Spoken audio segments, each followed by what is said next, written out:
Ooh, it's almost summer. I like to think that basically the whole year. It's almost summer. That makes me feel really happy to say that. I get excited at the notion that it's almost summer. I mean, it is. I'm wearing a literal sweater right now, talking about it's almost summer. It's not that warm outside, but it's got me thinking about how much summer makes us go out and meet up with friends. And things are expensive right now. Have you seen the cost of gas? The cost of eggs? I know you see it. So here's the thing. I think we should be hanging. First of all, you know that I want us bringing home hangs back. Home hangs, bring them back. Home hangs, bring them back to the conversation. We don't have to go out. We don't have to spend money. But here's the thing. If you want to hang out with your friends and you don't want to spend money, you got to say, hey, I don't really want to spend money. You know, just say, hey, I don't want to spend money on this hang. Can we go for a walk? Can we go on a hike? Can I come to your home? Can I infiltrate your pantry? Things like that. Because it's awkward going out and everyone has a different idea of what they're supposed to be spending out. And I don't want that for any of us. And so I feel like it should be kosher and above board to be like, hey, I want to hang out with you. I want to see you, but I don't want to spend money, or I don't want to spend a bunch of money. Let's do a coffee. Let's do a smoothie. Or let's truly just go outside and look at the stars. That's fun too. It's just on my mind. I don't want people to feel like they have to spend money. And when you don't want to spend money, you're like trying to save up or whatever, like you should be able to do that. So that's what I think we should do. We should just articulate ourselves and say, this is what I'm envisioning for the hangout. Because summer is upon us, which means people are going to be hanging out a lot more. And I think it's okay to say what you need. We should make a pact with our people and be like, I'm going to not judge you for saying you don't want to spend money, and I'm going to say to you, I don't want to spend money, if that's the case. And I know it's awkward and weird, but we love our friends, and let's make it safe for each other. Okay? Come on. There's so many things. The museum. The museum is free often. The parks. It's like we rediscovered parks back in 2020. Christopher Columbus, that shit. And we're like, oh my goodness, there's parks. I forgot about parks. What else is there to do that's free? What else? Library. Library is free. I haven't even been to the library in my neighborhood. I need to get in there. I mean, what else? Minding your business is free. You can mind a business. You can mind your business with a friend. Mind your business with a loved one. You could read a book. That's free in many ways. It can be at the library. What else is free? Kissing. Kissing is generally free. I had to check in. I'm like, are we paying for kissing? I don't know what the market rate for kissing is right now. Kissing is generally free. Kiss somebody. Of course, with consent, but it's free, generally speaking. There's so many things to do for free, and spending money can be a lot, and things add up. But I want us to say, and I want us to make it safe for our friends to say, I ain't trying to spend money, but I do want to see you, maybe kiss you, you know? Anyway, up next, I'm about to have a really cool conversation, I hope it's cool, with Billy Eichner. And I cannot wait. I can't wait to have it. I can't wait for you to listen. Here it is.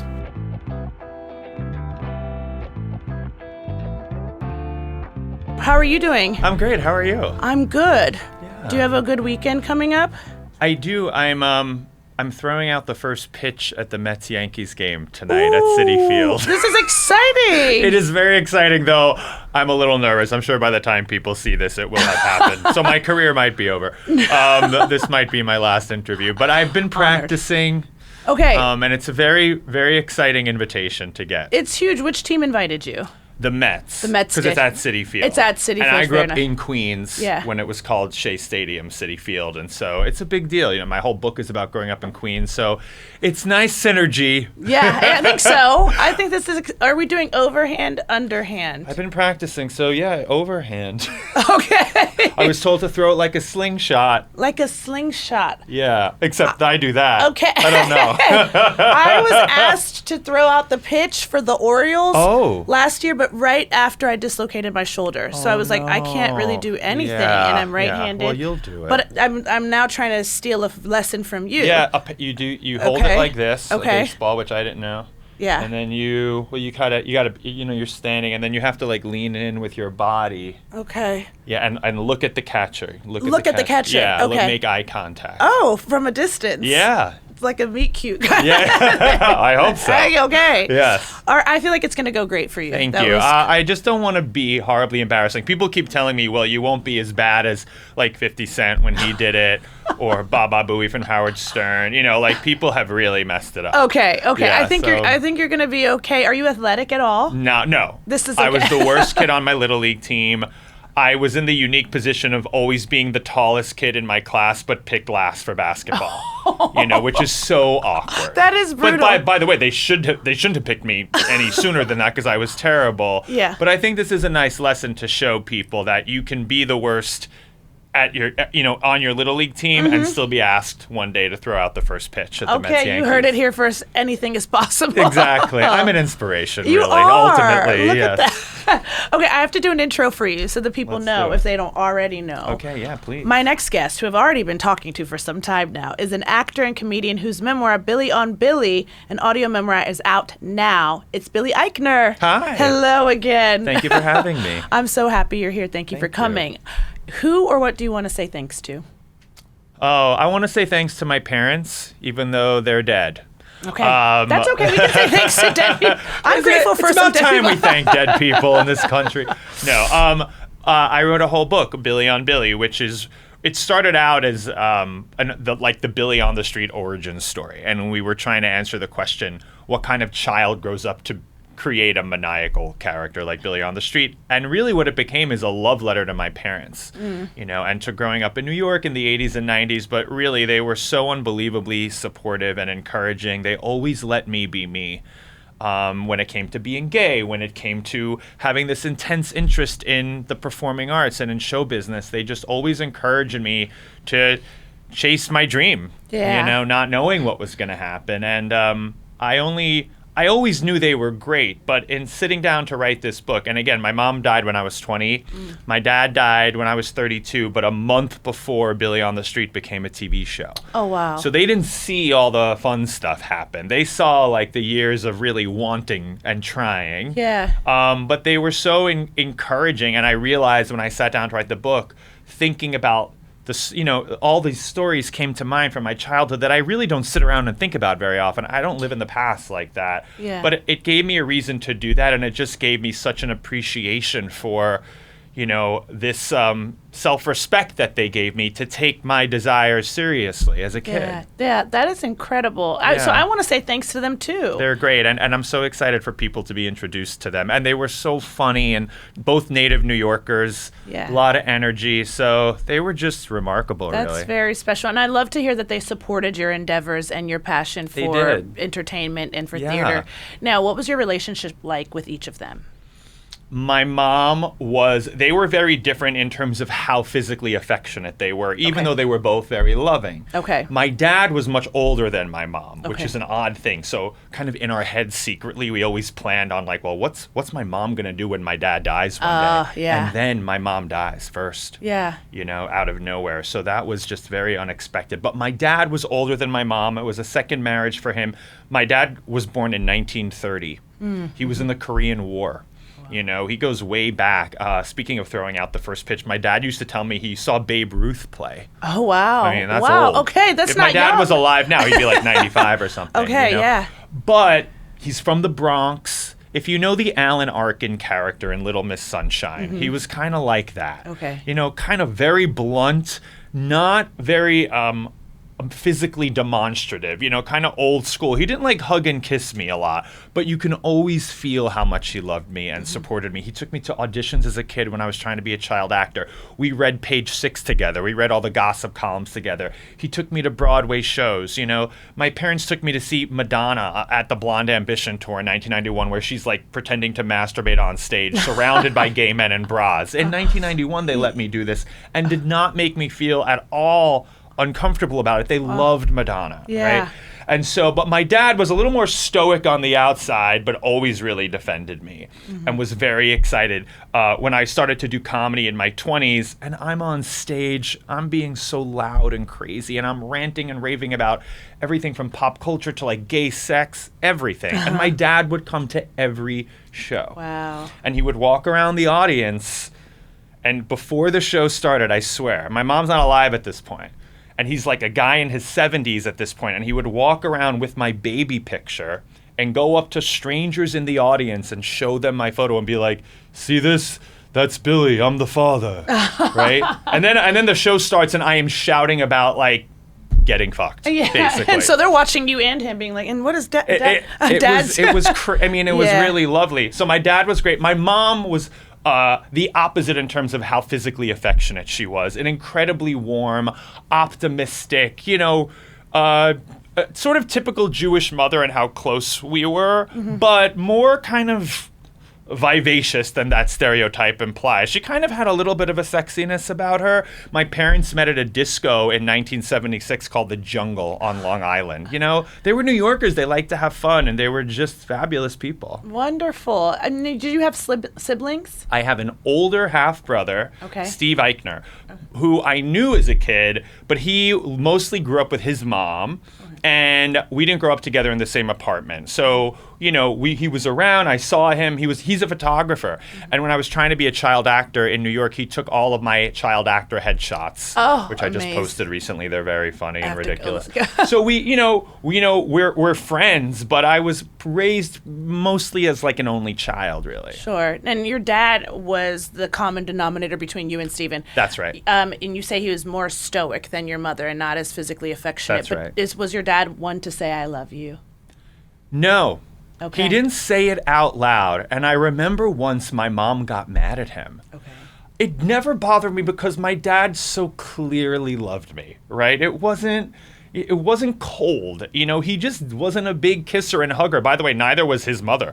Just his side of the family, they just weren't as affectionate, weren't as physically demonstrative. And my mother was all over me and all over everyone. Yeah. My mother told the dry cleaner she loved him. She told everyone she ran into, "I love you, love you, love you, love you," she would say to everyone. And my dad was not like that. His love was a bit more subdued. Yeah. But you could see it in his eyes. But once my mom got mad at him because he never hugged me and never actually said "I love you" a lot. And then he came over to me. I was in my bedroom watching TV. I was like, "Can you guys just shut up and let me watch like David Letterman or whatever? Like, leave me alone. I don't care. I know you love me. It's fine." But my mom was upset about it. Yeah. And he came over to me in bed and like leaned over and he was like, "You know I love you, right?" And I was like, "Yeah, of course I do. Like, leave me alone. Like, get out of my face." This. What's happening here? I know, yeah. It's weird when you say it. Yeah, I'm just like, I know. And Yeah. I did know. I did, Yeah. I mean, and I also understood even then he was from an older generation of men who didn't say "I love you" as easily. They weren't as vulnerable. He got softer as he aged, which happens with people. Yeah. But yeah. Were you closer to one parent than the other? As like a young gay child, I was closer with my mother when she was alive. Though there were certain things my dad did with me that my mom wouldn't do. My dad got off work more easily than my mom, so he would take me to auditions in Manhattan. We grew up in Queens, and he would take me into the city to audition for commercials and musicals. I barely got anything. I don't know if you know this story. I played John Goodman's son in a sketch on SNL when I was 14 years old. I didn't know that. Yes. Oh, wow. Yes, it was one of the only things I got. Yeah. Except I got there and thought I was like the only one the only son in the sketch. Like real life. Yeah, exactly. Yeah. And then there were 25 kids playing his children in the sketch, and we were all just glorified extras. But it was amazing. Like Chris Farley was in my sketch, and like all these Mike Myers, and this was the years of like Phil Hartman. So that was very exciting. My dad took me to all those things. Yeah. But before my mom died, I was closer with my mom, a young gay boy. Like, you're closer with your mom. And because she was so affectionate, I think it was easier to be closer to her. My dad was a bit quieter. Then when my mom died, it forced me and my dad, and this actually happened with my half-brother, Steve, too. Like, we both got closer to my dad because now we really needed each other. Yeah. And we had to be closer. And, and then he was basically doing the work for two parents. Yeah. Oh, wow. What kind of work did each of your parents do? My dad worked for the city of New York. He was a commercial rent tax auditor, basically going around to companies and saying, you owe tax money to the city. Okay. My mom, he was an accountant by trade. Yeah. My mom worked for what was then known as the phone company, which became New York Telephone and eventually becomes Verizon. Right. She just worked in the Bell office. Atlantic in there somewhere. Bell Right? Atlantic. I remember Bell Atlantic. Bell Atlantic. That's exactly right. Okay. So she worked, and it became Verizon. Yeah. She worked in the World Trade Center when I was a kid. So I used to go to the World Trade Center all the time for like her office Christmas parties and things. I have all these kind of interesting memories about the World Trade Center because of my mom. But yeah, they were 9 to 5 middle-class people in Queens. I was an only child. Yeah. So whatever they had, I got. Yeah. That's one of the nice things about being an only child. But middle-class people, no show business connections. They loved show business from afar. Sure. My dad read all the gossip columns, the New York Post. We watched Entertainment Tonight and all those shows, and we'd watch all the award shows together. They loved.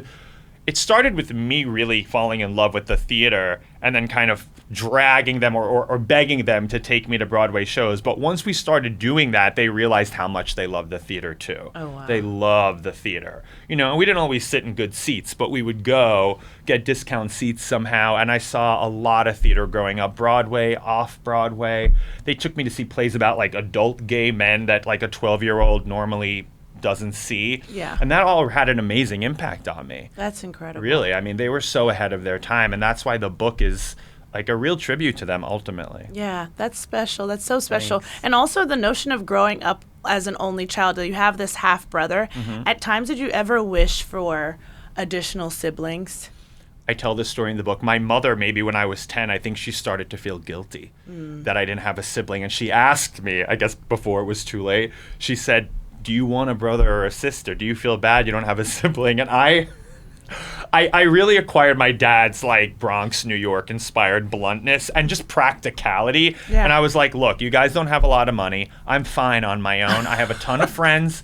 I get to do whatever I want to do. And the last thing I want is some annoying brat to share my bedroom with telling me like what TV shows to watch. And you were 10. And I was like 10 already. It was very kind of Billy on the Precocious. Street. Very precocious. Only child, New York City, child actor, dangerous combination. That is a dangerous combination. It was. I don't want no damn siblings. That's funny. And I think they were relieved. I Yeah. think they were like, oh, thank I was God. like, I don't want to do that. Because I just found out, because they don't teach women a lot about their bodies, you see, in school. Right. So I just found out from a friend who had a baby that it takes 2 years for a woman's hormones to return to normal, or what her norm is. That's crazy to me. That is Yeah, crazy. you have no reason to, but I just needed to say it out loud. Well, no, I'm happy. I see you. You saved your mom the hassle. Yes, my mom had the same hormones for all of her middle age. That's good. Yes, I think. Yeah. Billy, have you ever had any interest in living somewhere else, given you're so New York down? Well, I actually did live in LA for 10 years. You did? Yeah, I did. But and only last year moved back full-time to New York. What made you move? At first it was work. Funny or Die, the company, produced Billy on the Street. And I am very, very hands-on with the editing of the show because you have to be. It's so pivotal to that show, to any show, but especially a comedy like that. And I asked them, I said, I need to be involved in the editing, but it was so low budget when we started that it was much cheaper for them to have me come out to LA to edit in their office. Oh, wow. I know this is a fascinaking story. People are on the edge of their seats. Listen, okay. But so that brought me out to LA. Then I got Parks and Recreation. That kept me in LA, and I kept getting work, and LA was exciting and new. And I was a kid who loved Hollywood, grew up wanting to be a part of all of that. And so for a while, it was really fun and different. And New York was all I knew, and I wanted a new experience. And then something happened a few years ago. I really started to miss New York a lot, and I started to visit, and I visit more and more. And I just said, okay, I'm a New Yorker. And you were like, I did it. I did LA. And it's lovely, you know. And Hollywood's going through a hard moment I think right so. now. I heard. It doesn't quite feel the same in LA, sadly, that it did 5-10 years ago. Yeah. And so, I don't know, I just need that New York energy in my life. Right. Were you walking in LA?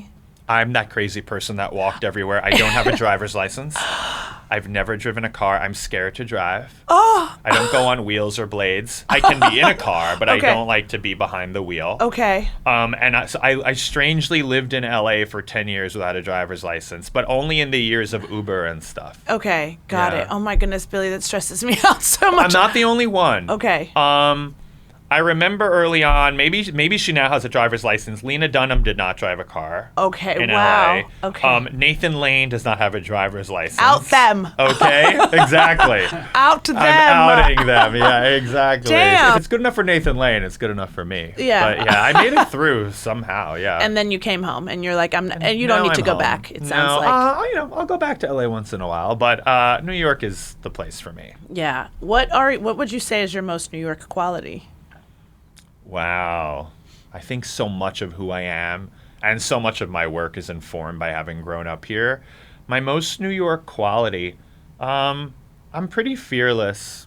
Except, I guess, when it comes to driving a car. I was gonna say, Here's being the behind thing. the wheel of a car. Here's the thing. There are basic things that everyone can do that I'm scared to do. Okay. Drive a car. Go on ice skates. Light a match. I don't like fire. Oh, Billy, That- you would be devastated to know I used to like to play with matches as a child and lit my front yard on fire by accident. Wow. You see? I'm right. Yeah, you are right, but it all worked out. I know. Because I lit my front yard on fire, and then I got on SNL, and now I have a podcast. So what? all You is- just keep going Look up at this and red up and room. up. Yeah, it's- Wait, what happened with the? What do you mean the backyard? The my lawn? front lawn. Oh, front lawn. I was playing with matches too young of an age. Wind blew, and then I got nervous and dropped the match because I was like, I don't Wow. want. But I've told the story. I would hate to bore people with the story. No, but it's it was not that. boring. It's like, and then I dropped the match, and then the front yard was on fire. Fire department ultimately came, and everything was okay. Everything was okay. Everything but that was okay. scares me. Like I can run up to a stranger and shout at them on the street, which I've been doing for years. There are certain things that would scare a lot of people, which I have the wherewithal to do, right? I can like steel myself and do it. And there are basic things that I'm terrified of that I cannot do. Okay, so we have the driving, we have the fire. What else? Or matches, I should say. Ice skates. Ice skates, yes. Roller blades. Like when that was a thing, I was like, oh God, no, I can't ride a bike. You can't ride a bike. I had a bike with training wheels as a kid in Queens, which I loved the training wheels. When the training wheels came off, I was like, oh, I didn't like that. And I got scared. I don't like being on wheels or blades. You don't like wheels or blades. You just don't like. You don't I feel love like being in a car. You don't like the unilateral aspect of a. I don't trust myself with balance. Oh. Something about, I don't know, hand-eye coordination. When it comes to driving a car, I think my mind is going to wander. I know it is. Wow. Okay. Because I didn't grow up having to drive because I was in the city. I took the subway to high school every day. I just never needed to. And then by the time I was older and thought, oh, maybe I should drive a car, I was in a place where I thought my mind wanders so much. And I'm used to that being fine. Yeah. Right? Because on the subway, your mind can wander. When you're walking, for the most part, you can listen to music, your mind can wander. And I was worried about my mind wandering and, hurting myself and hurting other people on the road. It's just one of those things I inherently know the world is better off without me behind the wheel. I know Okay, it is. yeah, fair enough. And let me tell you, I do drive, and people's minds do in fact wander. Yeah, that scares me. But we're out here. Do you like driving? I love driving. People always say that. I used to not like driving. I love driving. Where'd you grow up again? I grew up in Baltimore. Oh, okay. And then I went to college in LA. Oh, and so you had to traffic was, drive. So Yeah. my first 2 years I didn't drive, and I liked letting other people drive. And then I started driving. Mm-hmm. Even being in traffic, and this is crazy. I lived on the west side, would perform at UCB East Side, oftentimes in the evening, so that meant really bad traffic. In LA, this is boring. No, the traffic is worst going west to east because lots of Right. people work on the west side. I Right. lived on the west side, and I'd be heading east during rush hour, the worst time to be going in that direction. Right. And I missed my commute. Once I got rid of my commute, I was like, I miss Wow. being in traffic. Is that because it was just like alone time? Yeah, I was like, I'm catching up on phone calls, hands-free, of course. Right. And I'm like listening to music. I could hear an album all the way through. The music part sounds fun to me It's about nice. driving. Yeah. Yeah, I don't, but I walk around now and listen to my music. Fair enough. Will you go in a Waymo? I'm terrified of a Waymo. My friend just texted me for Mother's Day. What she wanted for Mother's Day, she's in San Francisco, was for her kids and her husband to take her in a Waymo. This is what she wanted. She's a cheap I was like, think bigger. Okay, yeah. You're a mother of two. But she was very excited about it. She said they loved it. They loved the Waymo. Now, when I'm in LA and I look over and I'm in an Uber and I look over and there's a driverless car, that shit still freaks me out. I'm not there yet emotionally. I'm not. I mean, yeah, if you're not ready to have your driver's license, I can imagine for the reasons you're not ready. I don't want to be behind the wheel, but I want someone to be behind the wheel. Somebody needs to be there. It is jarring when you look over. I've been in a Waymo. I do kind of love it because you don't have the whole negotiation. Sometimes you're feeling incredibly introverted because I go back and forth. Right. But you're feeling incredibly introverted. You get in a car, there's no one there. There's not the negotiation of are we talking, how much talking. I get that. Yet it can be terrifying it is jarring. And there's so many more Waymos in LA in the last year than when I went truly a year ago. I was like, oh, they're out they're all here. over now. Yeah. I wonder if it could work in New York. Is it in New York? I don't think that it's in New York yet, and I have had that curiosity myself, like, would this work here? How is that going to be with the bikers and messengers? Right. And Billy, what would it take you to get in a Waymo? Wait, what would it take for you to get in a Waymo? Look, I'm open to trying it. Okay. What I can see happening is me learning to drive. Like, Before. The idea of me, like, on the freeway in LA, God, that's terrifying. Wow, but you don't feel uncomfortable having your safety in someone else's hands, i.e. I have no choice. Okay. Sometimes I do, like when you have an Uber driver who's clearly not great. Yeah. But I just sit there like, oh God. But most of the time they're okay. Look, they're better than I would be. Sure. What am I going to do? Not go in a car ever? You know. Did your dad drive? Mom drive? My dad drove and my mom didn't drive, so maybe that has something to do with it. Okay. It's like you're half non-driver. Yeah, exactly. Yeah. Yeah, they made me confident about everything, but not driving, basically. But also you said your coordination is off, which surprises me given you love the theater. Like, did you ever take dance classes? I did. I was forced to take dance classes as a musical theater student in college, but that was never my strong suit. I'm a good singer. You know, I was funny, I could act, but dancing was not. If a role required a lot of real dancing, I'm not getting it. Okay. Was there a genre though that you were better at than others of the dancing? I remember I took modern dance. You can kind of bullshit your way through that. I'm not saying I don't. For the please record, don't Timothée Chalamet me. Don't come for him. I love modern dance. It's beautiful. I love modern, and I love watching dance, actually, and I've seen like Justin Peck's shows in New York, and I have major respect for dancers because I can't do it. They're so hot to me. They have the most beautiful bodies. But I was just never great at that. You know, tap looks fun. Tap And sounds because fun. you're not like in tap, you're not like flying across the room. Yeah. It doesn't require that same type of like ballet like grace exactly. I don't know what I'm talking about. You're like, again. I don't want to get canceled. I don't want to get canceled, but it feels a little more like you can stand in one place and just like, And you know, that looks fun to me and maybe a little more manageable. Okay. Yes. Okay. I mean, I think that's fair. I did some tap dancing classes when I was younger, and I'm like, there's something very fun, very fun about. It feels fun. It feels very, and you're like stomping out aggression or something.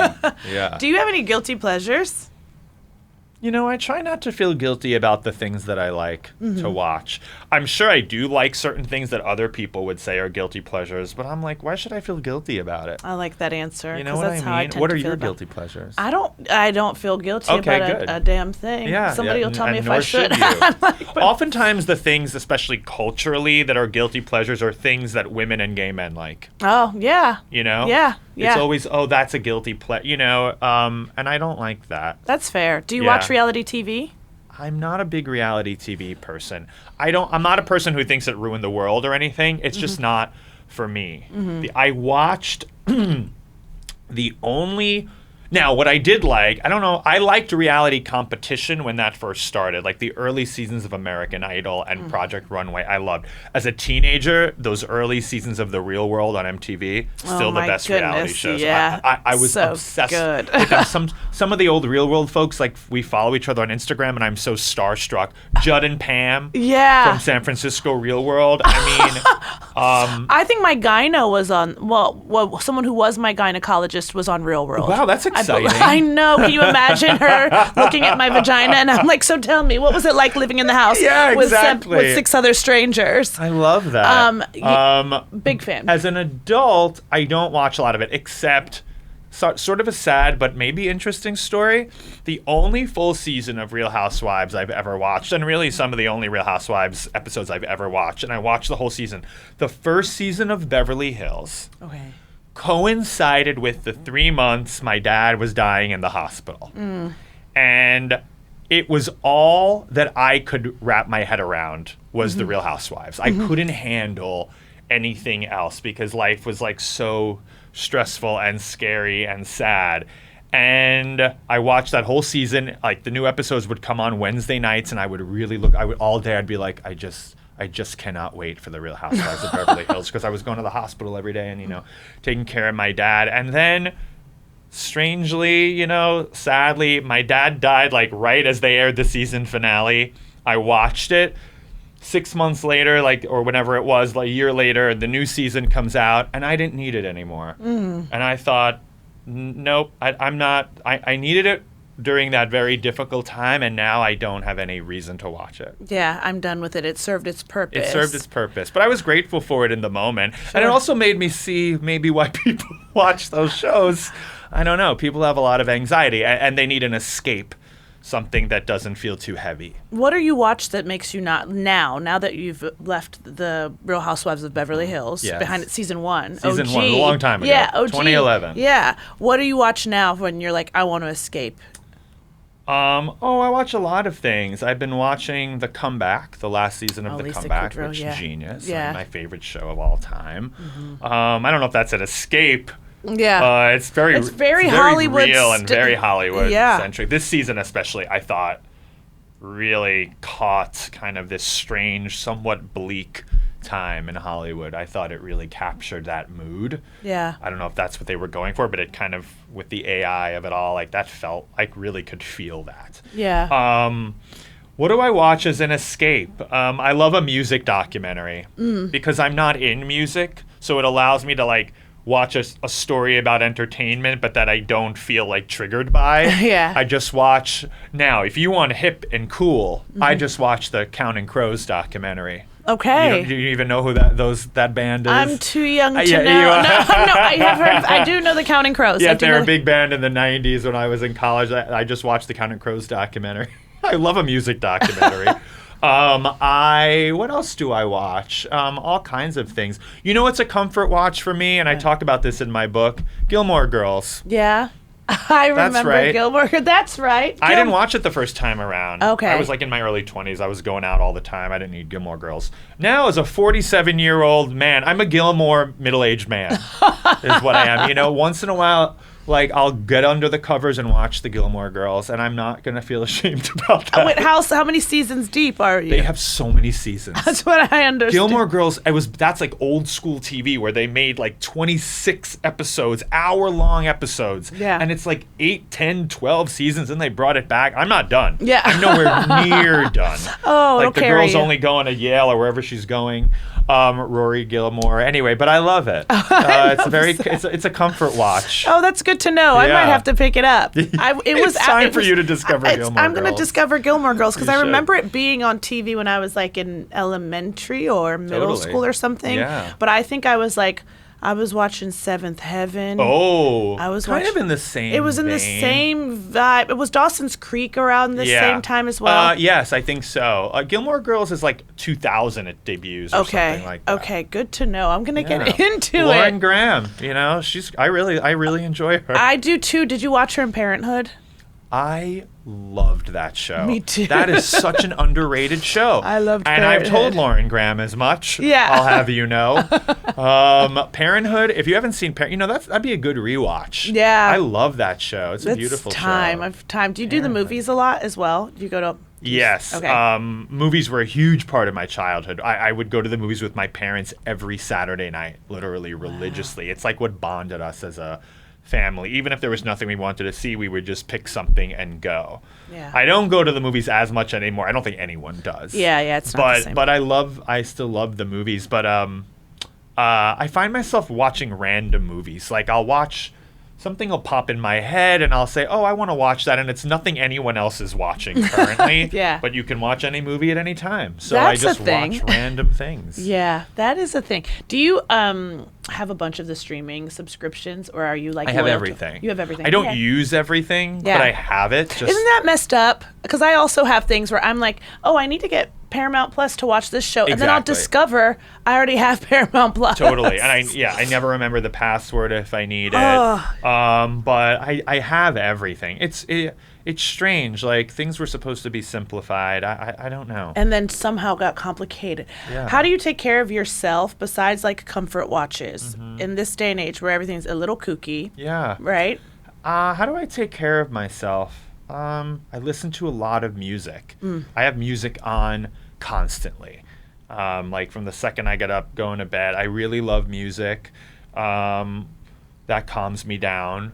I just love, part of the reason I moved back to New York is that I really missed just being able to walk around and to be around other people without having to talk to them. But you know they're there. You Yeah. know that's very New York. It's like, Yeah. I need that. I need to be able to just leave my apartment, and not when I'm shooting Billy on the street or shouting at people. Just like when I have my AirPods in and I can just walk around. Everyone in New York does that. Everyone has this like main character energy, but it's very zen to me because I don't want to. I would walk around LA. That's the creepiest thing in the world. It's very weird, and also people are looking at you like, "What's going on? Yeah, with what's wrong you?" with Yeah.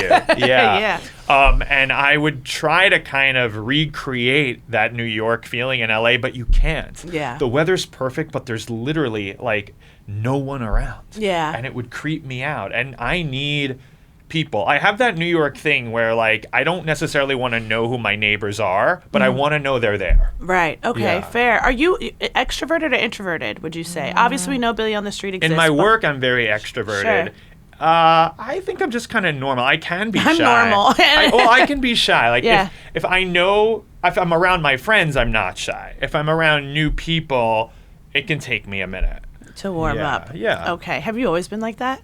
Yes, and I've gotten less so. I think in a way, especially if I'm in certain like gay spaces or something, like I know that people will recognize me, and I know everyone's like, "Oh, is that weird?" For me, it's like an icebreaker. I don't have to explain myself. Right. You know, even if they don't really know who I am as a real person, it's like that actually undercuts some of the awkwardness for me. When I was in my 20s, I was like, my best friend of 30 years since high school is still my best friend, Heath. He's gay too. And he was always the life of the party in our Okay. 20s, right? And he's gorgeous and very, very friendly. And I was like his quirky, quiet, like nerdier friend, like standing beside him. I'm not like that anymore. I'm more extroverted now, but in my 20s when I was younger, I was definitely quieter. Okay. And how did you and Heath how did you guys bond? What was the bond about? We Especially met on the different speech and personalities. debate team in high school. Yeah. I went to a high school in Manhattan called Stuyvesant. I know Stuyvesant. I went to Yeah. college with a girl who went to Stuyvesant. Yes. Yeah. So it's a public school, but you have to take a test to get in, like an SAT-like test. And it's really math and science focused. To this day, I have no idea how I got in. I was not a math and science student. I'm guessing my English scores carried me. But at Stuyvesant, there weren't that many opportunities to perform, right? It was more of an academic environment. So the speech team is a very cultish thing where you like perform scenes from plays, but with all kinds of weird formal rules, and it's hard to describe. Yeah. Josh Gad, I think, just made a a documentary about speech team, which Okay. which explains it. But it was one of my only outlets to perform, and Heath was on that team too, and we just bonded. We didn't know each other were gay. I always thought it was very obvious that I was gay. I liked musicals. I starred in the musicals. I was, being funny, and I liked to perform, and I just thought based on my interests, people knew I was gay. My parents certainly knew. I did not know Heath was gay at all. Yeah. And then so we were best friends. We never talked about it. He would like kind of pretend to date girls, and I was just kind of being like asexual. And Stuyvesant was a great place to be in the closet in high school in the mid-'90s because very few of the kids were sleeping together, even the straight kids, because everyone was so focused on school. Math and science. Exactly. Like what college you were going to get into. Wow. Right? In that way, it was a great mask. In a way, for being gay. No one was like, where's your girlfriend? No one had very few people had girlfriends. Yeah. So then Heath and I had, I'll give you the PG rated version of this. So we had. You can go okay. R, X All right, even. great. All right. It's a podcast. Exactly. Well, now that we're in the heated rivalry era, it's all up for grabs. Anything's possible here. We did not play hockey, but we were on the debate team. Okay. Just as hot. Yeah, okay. And we graduated from high school the end of June 1996. Okay. And so 30 years ago, like right around this time, I keep telling Heath, like it's our 30th anniversary. A week later, July 4th weekend, 1996, he invited me to his parents' country house in Pennsylvania. I said, okay, innocently enough. And we went to his country house, hanging out, like everything was normal. His parents go to bed one night. He's going to die that I'm telling this story. Ooh, no, sorry, Heath. No, he's the best. And we were not like boys who wrestled around. We were not like jocks like that. We were gay. We didn't have that type of like aggressive nature at that point. Right. But one thing led to another. We were watching TV and he kind of threw something at me, and then I threw it back, and then all of a sudden, I cannot believe I'm telling this story. It's not even in my book. We were like on top of each other, and I could tell very quickly that like Heath is gay. Oh. And I could not believe it. I was shocked. Yeah. And that became, so we were each other's first gay hookup. Like we came out to each other in that moment and hooked up in that moment. Then it's a long story. Like he didn't really want to be gay, and I was like, "We're gay." I was so happy. I was like so ready. Oh yeah.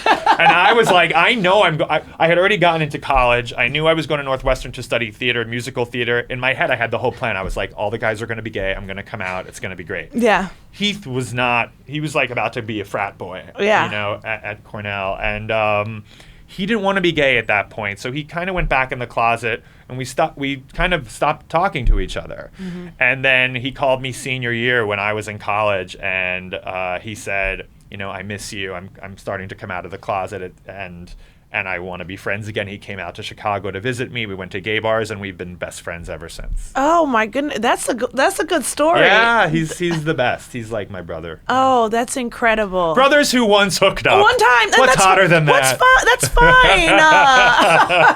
Sometimes it bees like that. Exactly. And that's you're gonna win a GLAAD award for this episode.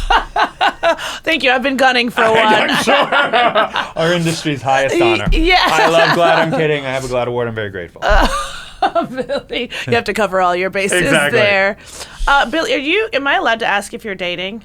I am single. I date. Okay. But I'm single right now. You're single. Yeah. Do you want to get married one day? Married. I would be in a relationship. Mm-hmm. Married. If the person I was with felt if that was important to them, I'm not against it. Mm-hmm. But I'm not like, oh God, I can't wait to get married. It's not a thing that matters to you. Yeah. I get that. Also, I'm seeing this trend now too, where I'm like, all the friends of mine who are engaged, which is many of them, and even friends in the last few years who've been engaged, people are being like cool to stay engaged and be like, we just live in engagement, and also being like, we're not having some grand wedding, we're going to the courthouse. It's like the vibe right now. I know, I like that vibe. Me too. I also like just staying engaged forever. Imagine that just feels being like engaged. Sexy. Yeah, the tension. Like, we'll do it one day, maybe. It's like very Goldie Hawn, Kurt Russell. Yes, and it works. It does work. Yeah. What do you think that is, though, that makes like, yes, the it's sexy, it's enticing, but like, what do you think that is that makes a couple that goes, we don't want to get married, or we're just gonna stay, like, we're not even gonna get engaged, because I know some couples like that as well who've just been together forever and they're doing the whole thing. Why does that work? Yeah, why do you think that works?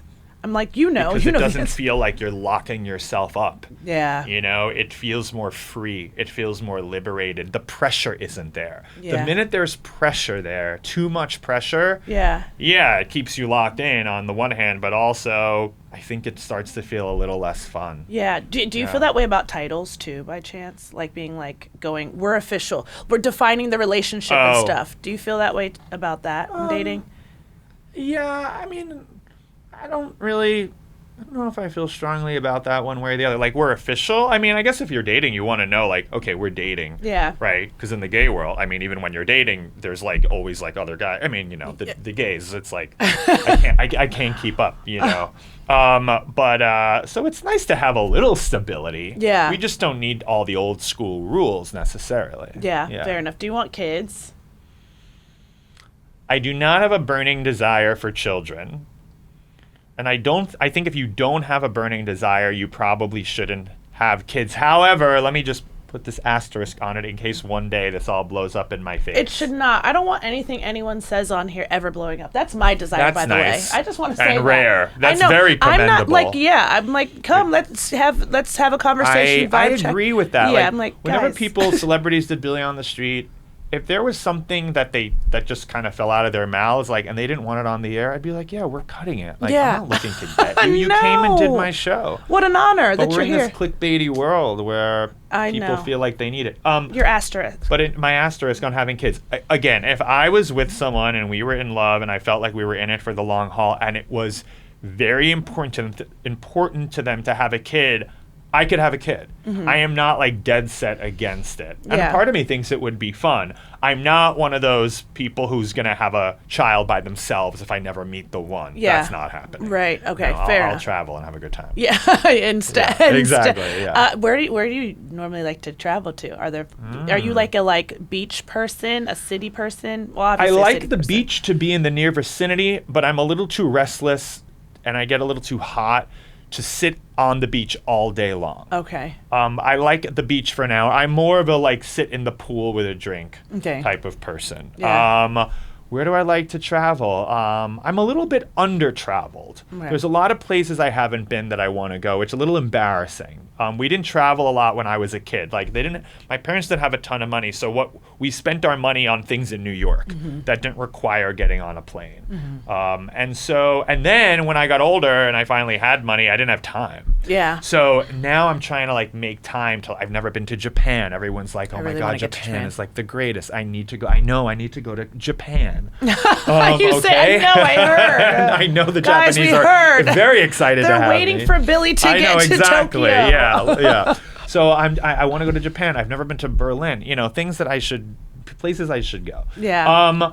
But I love Paris very much. Probably my second favorite city. And I like all the gay places. In terms of all the popular gay resort spots, I'm a Provincetown, Massachusetts gay. I love P-Town very much. It's a magical place. And I do Fire Island and all the things. Okay. Yeah. How are you with group travel? I like a group. I don't need 20 people. That's a lot. Where are we capping it? Where would you?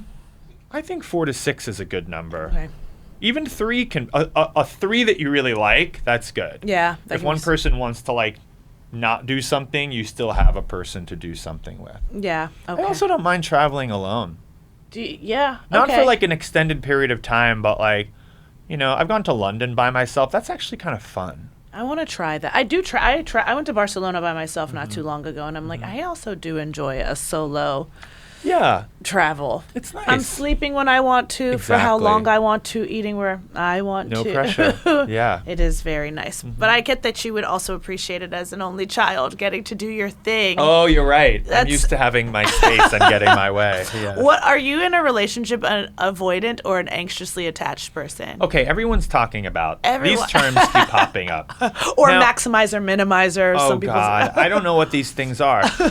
Relationship avoidant versus what? anxiously attached. So avoidant or an anxiously attached person. So that's two attachment styles. Or you can be securely attached. That sounds nice. But Can I be securely attached? Are you? I'm not attached to anyone. But like when you get in a relationship or as things start to get romantic with someone, do you get? Do I freak out? Do you freak out and get avoidant and a little standoffish and get cold feet, or are you like, I need answers, we should hang out, or are you like whatever? I think if you're feeling that anxiety, it might not be meant to be. I have felt that anxiety. The minute Heath and I always say to each other, we have an expression, the minute you feel a need to check in, it's over. If you have to check in, it's over. This is your official stance? Yeah, my official stance.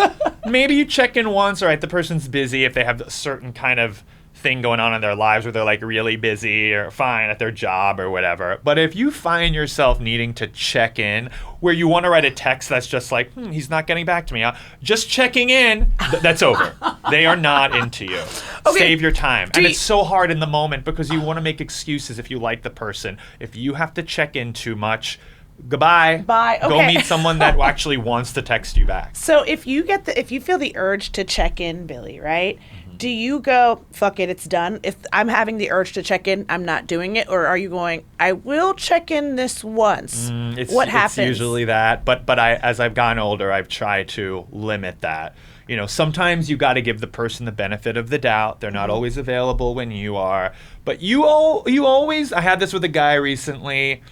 You know, you always know, you get that feeling in your gut, he could have gotten back to me by now. Even if he does eventually get back to you, if it took too long, it's a little funny. He's looking for other options. Oh, yeah. And so then you kind of just go, all right, I know what this is. In a moment of weakness, you might say, he's so hot, I'll just check in. But even then, you know, like it's not meant to be. And almost always that gut feeling is right. Yeah, yeah, it's true. I will say It's tough. It is a hard one though. Hard in the moment, especially if you have chemistry when you are together. If you like and the it's person. and it's a good time. Yeah. Damn, that stuff is hard. How do you deal with not liking like a really good friend's partner, or the person that they're dating even? Luckily, that hasn't happened a lot. Yeah. It's tough when that happens. What do? You just kind of have to hang out with the person without the partner around. Okay. You know? Yeah, I'm like, okay. Yeah. I don't have that. I'm just like, I don't really have that I'm right imagining now. a friend in a situation where they're having to check in with someone and you're kind of like, it's bad news. It would be a nightmare for me. Like if Heath Yeah. had a serious boyfriend who I didn't like, that would be very hard. Yeah. If he was in love with him and the guy like was treating him okay, I would be like, oh yeah, he's great. Like, go do your thing. I mean, what are you gonna say? You're a good actor, but for as good as your Not that acting is, I good. didn't buy that at all. Yeah, not that good. Great. But luckily that's never happened. Yeah. But yeah, that's a tricky one. Yeah. Would you tell a friend though, and straight up be like, with a bad partner, not the bad partner, but like he's not that into you, like you're gonna. If the person started to complain about the partner and say, I don't, ask questions like, what do you think about his behavior? Like if they brought it up with me, Got it. then I would find a gentle way to be honest. Yeah. Because if I love my friend, I don't want them to be with this fucking weirdo, like Facts. asshole. Yeah. Yeah. So I would find a way, if they brought up some skepticism about the relationship to me, but I wouldn't be like, just want to tell you your boyfriend sucks. Yeah. Have a great day. No. You can't do that. They have to realize it on their own. Right. Okay. Unless the person's like, abusive or something. And then you got to get in there. And we need to be then you gotta proactive. get Yeah, in we there. got to get in there and get them out of there. Yeah. Oh, wait, Billy, I want to play a game with you. Let's do it. We're trying a new thing around here. Let's do it. It's called Dad, Daddy, Father. This is our version of Fuck, Marry, Kill. You've heard of it? I have. Okay. We've got 3 guys for you. Okay. And we want to know. So dad, daddy, father. Yeah. Which we should maybe move around. So if it's we'll do this in real time here with you. So Fuck, Marry, Kill. It should perhaps be daddy, father. No, who do we want to kill, the father or the dad? Well, yeah, I need to know what the rules are. Well, I mean, help me. Do we I want to fuck the daddy? Of course, we want to fuck the daddy. And I probably going to want to fuck the dad too, We're being real So honest. ours is I don't know if iHeartRadio ours is can fuck, handle fuck, that. kill. Fuck is the gay version. Fuck, and then You're like, I'll fuck the daddy, I'll fuck the dad, and I'll fuck the father. exactly, I don't give a and damn. their neighbor. Okay. Yeah. And their hot uncle. Their childless Their neighbor. hot rich uncle on peptides. I'll fuck Okay, him so too. everybody's getting fucked, but maybe we'll see. Okay, yeah. So the dad is like your friend, You know what? Yes, I like that. and daddy is who you want to have sex Fuck. with, and father is Get him out of here. we're gonna kill the father. I know that feels wrong. Yeah. Do you want to killing any of them feel? Maybe you don't kill anyone. Maybe father lock is them who in- like you. Don't want anything to do with. Like it's like a priest where it's like. Oh. Well, that's not saying I don't want anything to do with the Right. priest, but like they're in another room. Father, have to- father is like, yeah, I want space from father. Can you believe they gave me a podcast?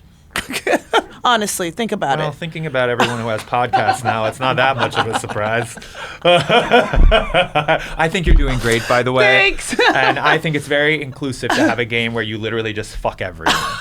Okay, everyone's getting fucked in this one. Yeah, I mean, at this point, there are a lot of dads and daddies that I would probably fuck. So then we're not gonna kill the father. Do we just? Is it like fuck? I think Go it's, in the other room. I think it's fuck. Ooh. Fuck. Hold on. I have one. Wait, maybe it's fuck. Mm-hmm. Make love to. Be friends with. Oh, that's nice. Yeah. Okay. So I'm gonna Fuck. write it down. Fuck, make love to, be friends with. Be friends with. Okay. Okay. All right. All right. So it's dad, daddy, father. Fuck. But I'm So gonna dad is fuck. Make love to Is- dad. So I would say daddy is fuck. Daddy's fuck, yes. Daddy's Daddy, fuck. We're on the you always same want page. to fuck the daddy. You always want to fuck the daddy. Yeah. Dad, You you're won't gonna hear make- this on Amy Poehler's podcast, I'll tell you that. If you thought that's what was going on Yeah, over we're here. playing, she's like, having a lovely conversation with Adam Scott, and we're like, I'm gonna fuck the dad, and I'm gonna fuck daddy too. I'm gonna blow father. And I'm gonna We didn't even eat consider. dad's uncle's ass. Okay. Okay. Okay, wait. Daddy is fuck. Dad is make love to. Mm-hmm. Okay. And father is be friends with. Okay. F is for friends. F is for friends. Okay. Dad is be friends with. No, dad is make love. Oh, dads make love. And daddy is fuck. Making like, love to daddy dad. is daddy is like Hope rough. this sells a lot of audiobooks for me. Okay, all right. Making okay. love to dad. Daddy is fuck. Yes. And then father is friend. Be friend. Okay. Okay, thank you, Weiss. Thank you for helping me sort that. I hope yeah. somebody wrote it down. I don't have a writing implement. Okay. I think I got it. Okay. But I mean for later because you helped me crack the case here Oh, today for good. the future as well. Okay. Has tattoos that are the names of his exes. Okay. So I'm going to read all three. Has never flossed. And stands outside of the theater putting on shows himself. Oh. Has Wait. tattoos that are the names of his exes. Okay. Has you don't want to fuck anybody now, do Well, you? Has these never aren't great options. has never flossed and stands outside of the theater putting on shows for of his own. Well, I'll fuck the guy with tattoos. Even if it's the names of the exes, Well, okay. The other guy doesn't floss. You can't fuck someone who doesn't floss. Well, I'd rather not. Okay, so Well, I'm sure I have. But so where does the person who doesn't floss? I like tattoos, so I'll fuck the guy That's with tattoos. daddy, so that's daddy. That's daddy. The guy who puts on shows, it's a little sad, but that's sweet. Okay. That'll be father. Father, you'll be friends with. And then okay. I'm making. Wait, no. And then you're making love to the man I'll who make love to the guy who puts on shows. So that's dad. The guy putting on shows outside of the theater is dad. That's dad. Okay. Yeah. And then daddy is the guy who has tattoos that are his ex's And names. then father is the guy who doesn't floss You'll be because I want friends to with keep him. my distance. Yeah.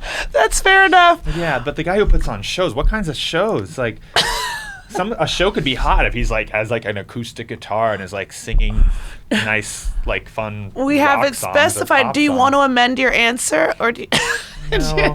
I would like to know more about the guy who puts on shows. Well, that's so. why you could be a friend. So father. Yeah. You get to talk to him.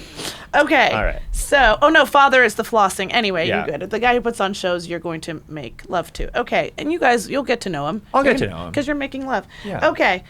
Now it's time for a segment I'm calling Thank You Next. Okay. This is where our previous guest has a question for you. Oh, okay. And you'll get to ask our next guest a question. All right.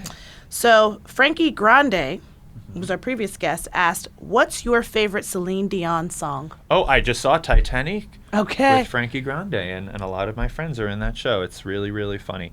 My favorite Celine Dion song. This is hard.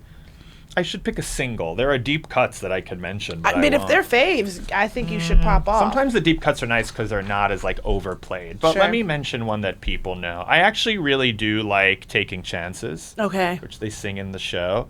And I like. Oh, you just said one. You're one. So you're going with Taking Chances. I'll go with Taking Chances. Taking Chances. Good Yeah, answer. thank you. Because I'm not going to listen to it now. It's a good one. Billy, what question do you want to ask our next guest? Oh, okay. What is your least favorite Celine Dion song? Celine Dion. The new logo for this podcast. Take my face off. Let's get Celine on. I hope I can book Celine next. That would be great. She'd be great. That would be great. I can't wait for her to play Daddy, fuck my father. But you helped us sort it out. Yeah, she did marry an older man. So that might be Okay, I'm a just good game saying. for her. I think she'll Yeah. have fun. Thank Yes. you so much for doing this today, Billy. Thank You've been you. a joy. Thanks for having me. Of course. Yeah. That was my conversation with Billy Eichner. I hope you enjoyed. And I will see you on the next episode. I love you. I need you. I want you. Also, the beach is free. And that piece of advice from me is free. A lot of shit is free. I dare you. Comment wherever. What else is free? Give us ideas of free shit to do. Because people ain't trying to spend money. Okay, mwah. That was free too.